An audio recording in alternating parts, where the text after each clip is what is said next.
Hi again, and welcome to this Expat Life. My name is Amanda Maxime, and in this podcast, I'll share a lot about anything related to living abroad, while also keeping an eye on your personal growth. And if you enjoy these topics, then I'm sure you'll enjoy hanging out with me too. So I hope you come along for today's episode. And today it's going to be a bit more practical, unlike some of the other topics I've talked about before. And I just came back from a trip to London, which also sparked my topic for today, because I wasn't just traveling in London. I had actually just been to the Galapagos Islands in Ecuador for 2 weeks, and then I spent a long weekend in France. I was home for a couple of days, and then I spent just another long weekend in London. And now I'll be home again for a couple of days and I'll work here. And then I'm going to the Azores for 2 weeks with my best friend.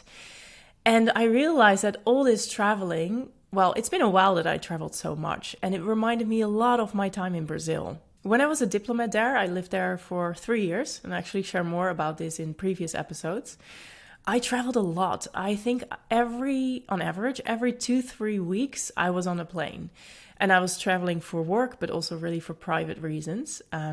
So I was based in Brasilia, where I was dealing with everything related to economic things and trade. But there weren't any Dutch companies in Brasilia. So that meant that I had to travel a lot to the States where the economic activities had to take place. So I often went to São Paulo, Rio, and many other cities. And I also dealt with everything related to the Amazon. So I also traveled to those parts of the country. So I was traveling a lot for work. But then since I knew I was only going to be there for, initially 2 years, but it got extended into 3, I didn't want to waste any time. I wanted to get to know the country as much as I could. So I really made an effort to travel as much as I was able to. So often with friends, we went away for a weekend, and Brasilia was this amazing hub for Brazil. Basically, you can go anywhere within 2 hours by plane with a direct flight. So that was really handy. And we traveled the country together. I visited 20 out of 27 states, which is a lot more than the average Brazilian, I think. And I also had my boyfriend at the time. He was still living in the Netherlands. So I flew to the Netherlands a couple times per year to see him again. So that was a lot of travel. And I remember actually one period, I think it was spring 2019. And I had so many trips in a row that I realized at some point that in a period of 2 months, I only spent 8 days in the office. I really knew how to play this game with business trips and, to spend as much time away as I could. But it was also a really busy and overwhelming period. I remember that clearly as well.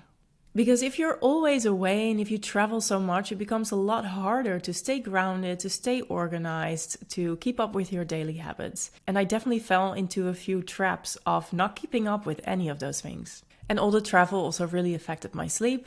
Obviously, there were time zone differences and jet lags when I was traveling back to the Netherlands. And in Brazil, there wasn't really any time difference, but I still struggled with my sleep because I'm a super light sleeper. And then staying in hotels where there's many small lights on during the night, and there's a lot of noise from overflying planes or other people that you hear through the door and walls. I just really struggle with my sleep, and I always came back home super tired after a trip. Exercise was also one of the things I struggled with. It was a lot harder for me to keep my exercise routines. I like to go for a run, but in many cities it isn't very easy to do it. There was one exception, and that was the period that I was training for the marathon of Rio, the full marathon. So I really had to do some parts of my exercise schedule. And so I always booked a hotel with a small gym inside so I could at least run indoors if outdoors wasn't possible.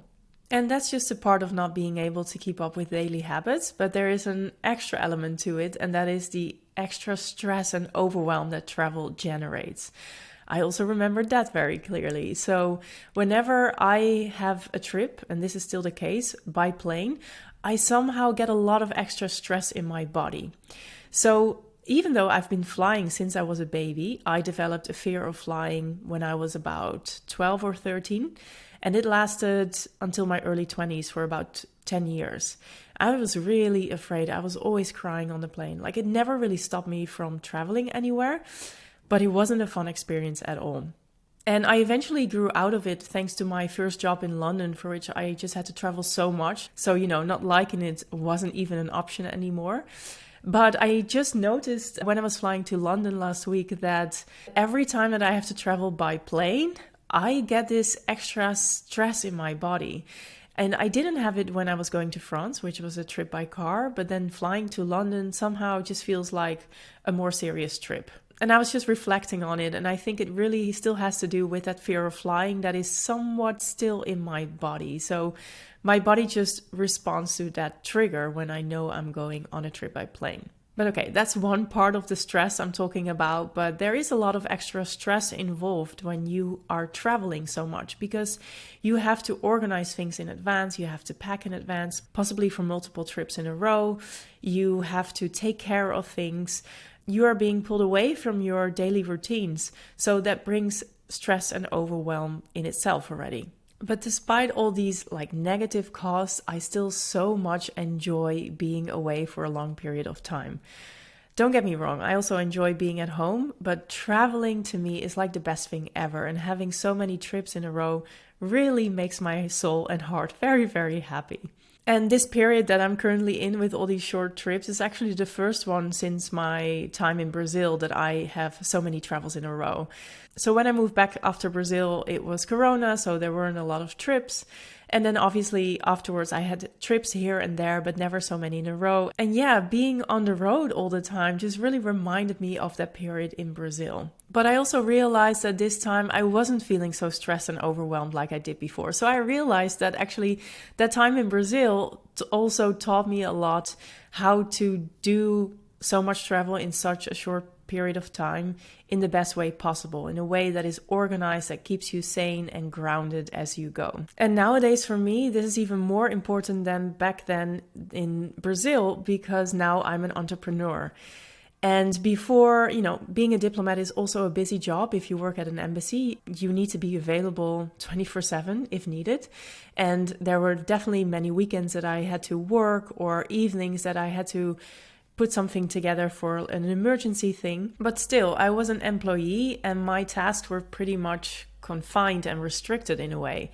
But now that I'm an entrepreneur, and especially an online entrepreneur, I feel like I work 24/7. Like there's so much that I can do, that I want to do and also have to do, that I really need to be more organized if I'm planning trips.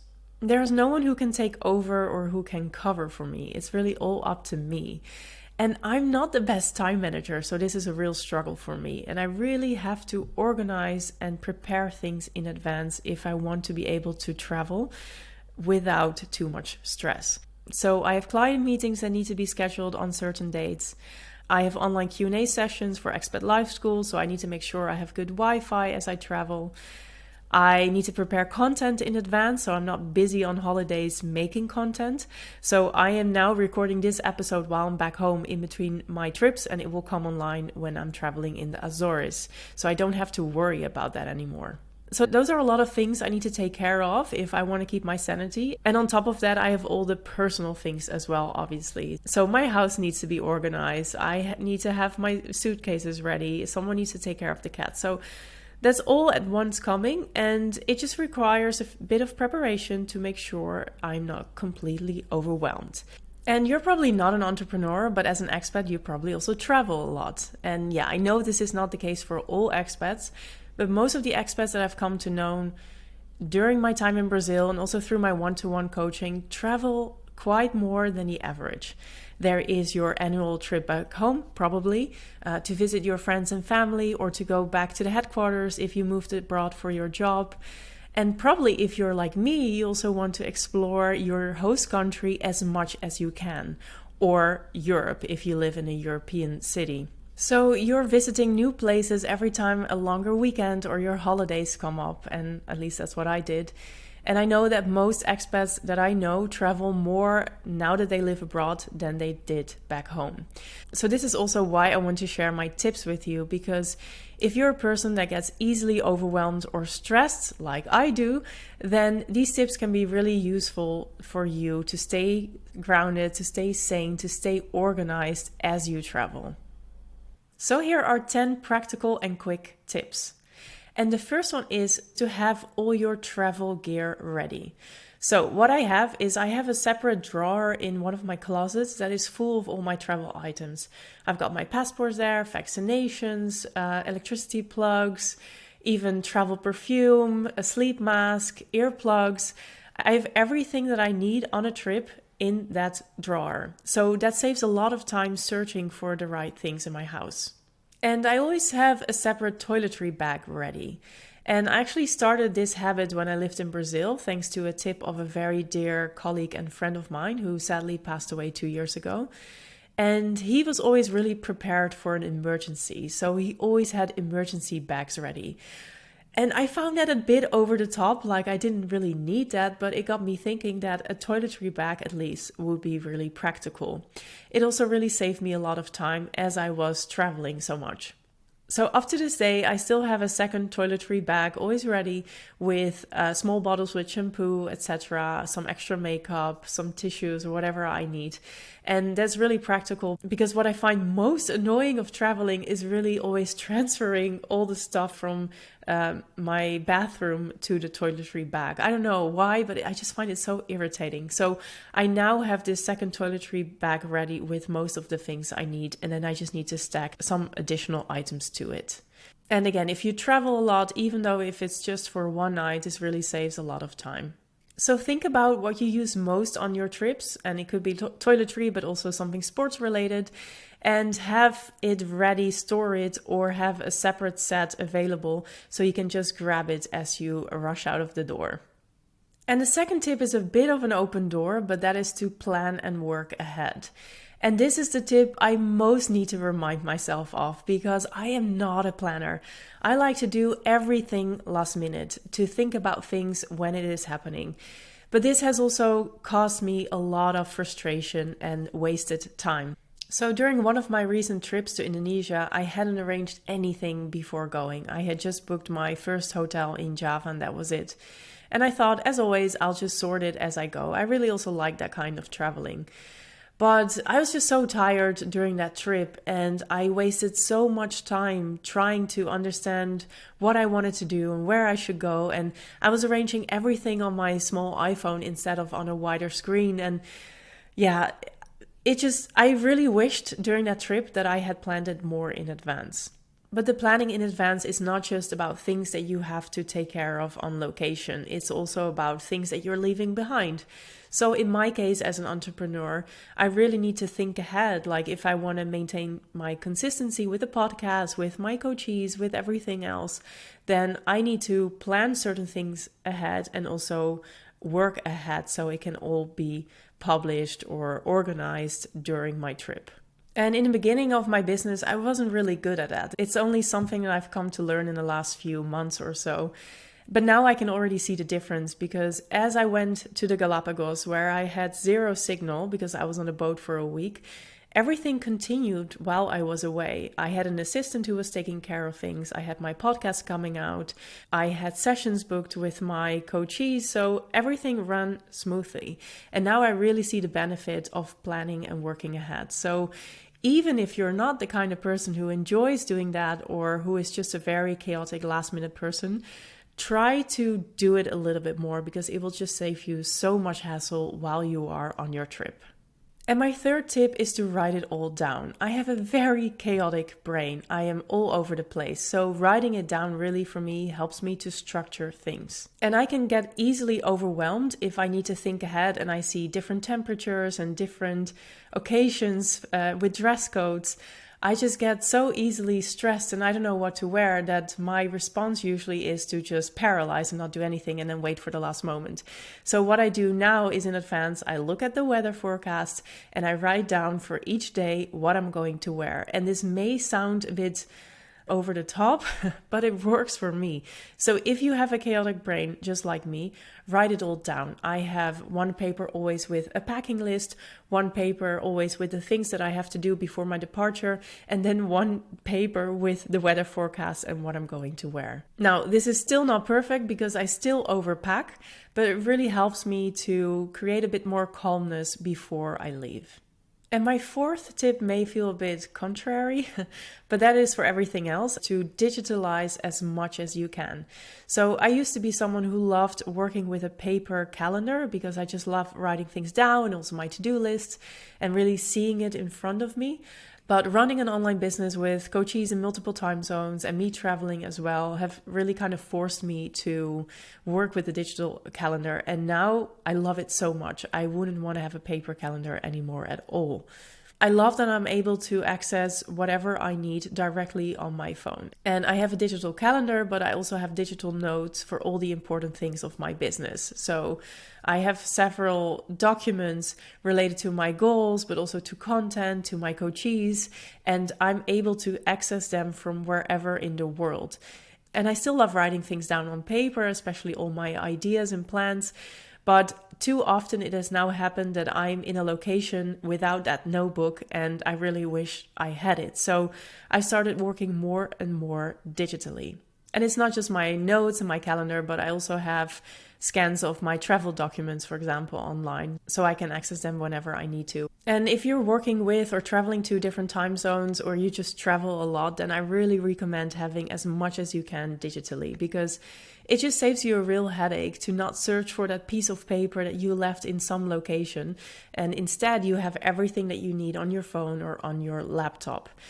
And maybe I'm really late to the digital party, but I continue with paper stuff for a long time. So I'm really happy that I made the switch now. And if you haven't, I really suggest you do it as well. And then tip number 5 is somewhat related. And again, one of the tips that I struggle with most, and that is the less clutter you have, the better. I still overpack. I don't know how I do it, but as I grow older, I pack more and more, although I've always struggled with this my entire life. And it frustrated me so much to having had to carry all that stuff that I wasn't going to need in the end anyway. And something that I also really realized when traveling is that when I travel, I generally have fewer things available to me than I have at home. But I realized that the fewer things I have available, the easier it becomes to me to make a choice. So I'll just choose whatever is available. And at home, I waste so much time trying to pick the right outfit or thinking of something to cook for the evening. Whereas when I'm traveling, I don't have so many options available. So the decision-making process also becomes much easier. So the less clutter that you bring with you, either physical clutter or mental clutter, the more simple your trip is going to be. So I'm saying this tip to myself again, bring less clutter with you on your trips. And then staying in the area of clutter and items, and that is tip number 6, unpack immediately, whether you've just arrived on location or you have returned home. I never did this. I always had my suitcase in the living room or in my hotel room open with everything thrown out for at least a couple of days, but usually 1 or 2 weeks. And something changed while I was living in Brazil because I was flying and traveling so much that I really hated waking up in a house that was full of dirty laundry and things I brought back from my trip. So what I do now is I unpack immediately. And I also did this even when I arrived at 11 p.m. Brazil time, which was about 3 a.m. Dutch time. It didn't matter for me, even if I was so tired. I just wanted to unpack most of the things so I would wake up in a cleaner house. And I do this now on location as well. So I store my clothes neatly into the closet. I put my toiletries in the bathroom, etc. And I have to admit, I'm still very chaotic and messy. So usually the day after, it already looks like a bomb has exploded. But at least I have put a bit of organization into the thing. It's not just only in my suitcase. So do your future self a favor and unpack and store away your belongings immediately as you get home or arrive in the hotel room. And then my 7th tip is to automate as much as you can, especially if you're an entrepreneur. But really anyone should do this because it just saves you so much time. What I've done in my business is that I've automated many processes. So if you sign up, for example, as my coachee, you can book your coaching package through my website. And after payment, you'll immediately receive a receipt, but you'll also receive an email with a link to schedule your sessions. you can just schedule one or you can schedule them all in advance. But the real advantage of this is that it saves both you and I a lot of time. There's no back and forth emailing. So while I'm traveling or while you are traveling, you can just book your sessions with me. And it's the same thing for my courses, actually. If you sign up for one of my courses, you'll immediately receive access to it because I've automated this behind the scenes as well. And it is a bit of investment, especially time-wise, but also a financial investment to have all these systems up and running. But it really pays off because it saves me a lot of time and you don't have to depend on me to grant you access to certain things. You can just purchase any course that you want with me and you'll get access right away. And then there are a few more behind the scene processes that I've automated, like my financial administration, which I don't really enjoy doing. So I'm really happy that I automated this part as well. And if you're not an entrepreneur, there are still ways to automate things that will help you save time. So for example, you could order your groceries online so that you have food at home when you get back from a long trip. Or maybe you can even automate that you have the same delivery every 2 weeks, for example. I have that with my contact lenses. They come every month, so I don't need to go to the store or need to remember them. They just come and it's deducted from my bank account every month. So I have nothing to think about anymore. And there are many things nowadays that you can automate, like purchases or deliveries or services. Just identify what is costing you a lot of time or what is your number one frustration when you are traveling or when you're coming back home, and try to automate that. It will really save you a lot of time and hassle. And then tip number 8 is to delegate. For a long time, I did everything myself in my business. I was doing all my coaching sessions, all the planning with my coachees, the following up questions, my online courses, the community of the online courses, the podcasting, content on social media. I was doing everything by myself and I was working non-stop. Also because I really enjoyed doing it. So don't get me wrong. This was really a deliberate choice. But at some point when I was completing my second course in coaching, I realized that it was becoming a bit too much. And I hired help. So this doesn't come natural to me. I like to do things on my own and solve things on my own. But I hired an assistant who is now sort of acting as my business manager, and she takes care of handling all the practicalities with my coachees, plus a few behind the scenes things as well. And I am so grateful for her help, and I wish I had done this sooner, really. She really takes away some of the things that were so pressing on my mind that I had to do, but that weren't needle movers, that weren't going to bring my business a lot forward, but yet I still had to do them. So I'm really happy that she's here and she's bringing also with her a sense of calmness into my business, and I just know that things are taken care of. And that makes it really easy for me to relax while I'm traveling. So big shout out to my assistant, Shelly. And if you are an entrepreneur or an expat traveling, have a look where you can delegate. So as an entrepreneur, you can hire a VA or a PA or whatever you need in your business. But as an expat or anyone who's not an entrepreneur, there's also ways of delegating. For example, you could hire a cleaning person to help come clean your house. I personally really hate cleaning my house, and I find it a waste of time that I'd rather spend working or traveling. So I've hired help. I have someone who comes in every 2 weeks, and in Brazil I had a wonderful person coming in every week for a full day. And this really is a luxury, at least to me, and I think it's more of a luxury in Northern Europe. In Latin America, it's much more common to have someone help you in the house. But this luxury, I really allow myself to have it because I just know it saves me A, so much time, and B, so much mental frustration. Because if I would be cleaning every Saturday, I would just be thinking like, oh my God, why am I doing this? I'm just wasting my time during my precious weekend. So hiring a cleaning person can be a way of delegating. You can also, like I mentioned, order your groceries online. And if you want to get creative, I mean, you can delegate everything that you want. I don't know if you read The 4-Hour Workweek, the book by Tim Ferriss. I love that book and it really helped me to work more efficiently. And he also says that I think even before he started his business, he hired a PA, or at least he had a PA who was running a few personal things as well. And actually it wasn't a PA, but a VA, so a virtual assistant. And you can hire many affordable VAs. in the world for things that can be done online. So it could be things like booking hotels or organizing your trip. And I even heard a VA who had to order flowers for someone's wife for their anniversary. So be creative, because there's actually a lot that you can delegate if you are willing to delegate. And this is the part that is, I think, most difficult, because for a lot of people, especially I think for really self-reliant expats, it's really difficult to give away that control over something or that responsibility. And I struggle with that a little bit myself as well when I hired my business manager. But I was so busy that I had no other choice, and it's been going wonderfully since. So if you are now completely overwhelmed, or you know you will be overwhelmed during a period of time when you're traveling a lot, think about the things that you want to delegate and what you could delegate. So generally, I advise delegate everything that is costing you too much time now that you don't enjoy. And by the way, if you look at these two factors and you come up with your 9-to-5 job, then I think it's time for another job, and have a listen to one of my previous episodes where I talk about a career change. But generally speaking, I am talking about like the smaller things in life. So maybe it's just laundry pickup or house cleaning or dog walking or whatever. You can delegate as much as you want. And then tip number 9 is more to feel relaxed and calm and grounded while you're traveling. And that is stick to your daily habits as much as you can. So I'm someone who finds it really difficult to maintain her daily routine when she's traveling.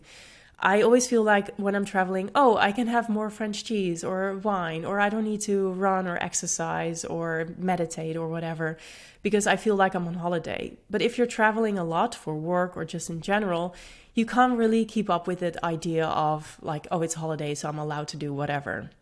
And actually staying in your daily routine or sticking with your daily habits as much as you can really also helps you to increase that sense of groundedness and calmness as you go, even in a really hectic period. So if you meditate in the mornings at home, continue doing that on your journey. If you like to run, then pick a hotel or a location where you can run. If you generally really eat healthy, but you have a kryptonite for French cheese like I do, then really try to stick with the vegetables when you're traveling as well.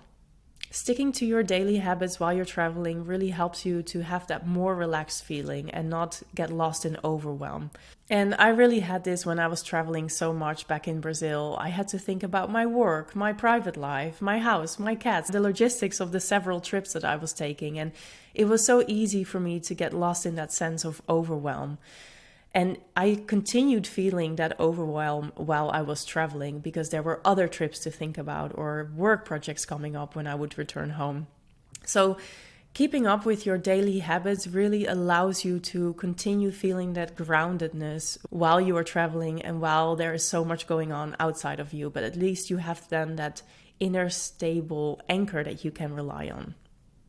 Okay, and then the very last tip, and that is to take a breath. It's a very simple one, but when I am in overwhelm, I really sense it in my body. So I already mentioned that I get triggered when I know I have a flight coming up, so my body just goes in the stress mode. And I notice that because I breathe more superficially, my breathing is also a bit more higher in my chest and not so much in my belly, and I also start to clench my jaws a lot more. So these are signals to me that I'm feeling stressed. And since I've learned to listen more to my body, I really take these signals seriously. So whenever I experience that, I very consciously take a break from running my to-dos and my errands and to just sit down and take a few really deep breaths. And I also pay attention that my exhale is longer than my inhale, because that is something that helps to soothe your body and to go more into the relaxing mode instead of the active mode. And I don't know about you, but I easily get put in that super active mode of running all my errands and finishing my to-do list. I'm on this high energy and I just go tuck, tuck, tuck. I want to finish everything before the deadline, which is my departure date. And I always thought that I should increase my speed to be better at it. But I've come to learn also that sometimes it's better to take a pause, do the exact opposite really of what you want to do, so you can then go faster afterwards again.